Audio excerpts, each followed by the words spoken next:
now recognize the gentleman from Illinois, Mr. Sorensen, for 5 minutes. Thank you, Mr. Chairman. As the only meteorologist in Congress, I knew the answer to that. I couldn't help you, Mr. Secretary, sorry. But thank you for taking the time. I know it's been a long day, and as a meteorologist who worked in Western Illinois for so long, I tracked many of the storms that went over Mount Pleasant, Iowa. So I did want to talk about what producers back home are talking about. They've underscored the need for regionally specific data to help them identify the right conservation practices for them that will improve soil health, build resilience, and sequester more carbon. Quite simply being smart with respect to changing climate.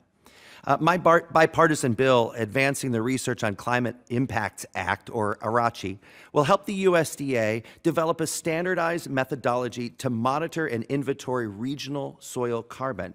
It also establishes a national soil carbon network so that farmers can access local data without disclosing proprietary information to determine which practices work best to improve soil health. Of the $20 billion in Inflation Reduction Act conservation funding, $300 million is designated to improve soil carbon measurement. So could you provide details on how the $300 million has been spent thus far to address soil carbon MMRV?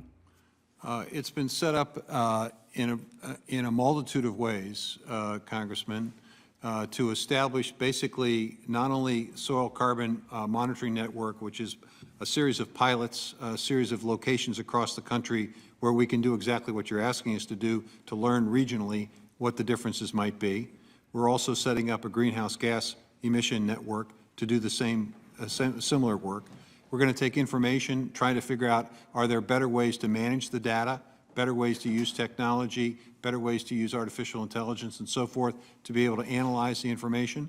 And from that, we want to be able to convert that into better tools and models for producers across the country to be able to utilize so that they have a better sense of, for their farm, for their operation, what works and what doesn't work. So there's a rather coordinated effort within USDA in a number of mission areas to essentially use these resources to get data, to analyze the data, and convert it into meaningful tools for producers. I want to turn to the interest in solar for just a moment, on agricultural land specifically, or agrivoltaics. This is rapidly increasing as we strive to achieve our renewable energy goals. However, I represent some of the most fertile land in the world. I have producers today that say, what are we supposed to do when we have an offer for $1,200 an acre for solar on our farms? Mr. Secretary, can you elaborate on some of the reasons why it's essential that we develop sound regional guidance that identifies the best practices for where we put solar in agriculture? Well, I think it's an opportunity for non-productive land to be more productive. And so identifying where that is and encouraging the location. One of the things we're doing with our PACE and New Era program was to have a series of listening sessions to address this issue of where does it make sense to have large-scale solar operations and where doesn't it make sense, so that people are sensitive to this. I think it's also an issue of technology. What we're learning now is that people are beginning to look at a different configuration of solar farms so that you could essentially have a solar farm and a livestock operation simultaneously. So I think there's a combination of things that we need to be doing here. There's so much ahead, and all of the above approach is important. Thank you, Mr. Secretary. I want to conclude with this.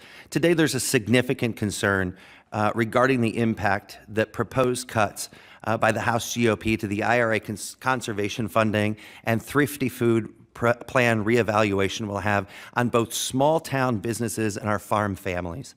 To my colleagues and my families back home, rating programs that invest in high demand conservation and nutrition initiatives like SNAP do not achieve a bipartisan farm bill, but instead they hurt the people who are struggling today. Senate Majority Leader Chuck Schumer has committed to finding billions of dollars outside of the Senate Agriculture Committee's jurisdiction to help us pass a bipartisan farm bill in the Senate. I urge my colleagues to bring this. Working families across our country depend on it. Family farmers depend on it. Kids depend on it. And Mr. Secretary, it's my hope that we can get a bipartisan farm bill across the finish line because it is that important. And Mr. Chairman, I yield back.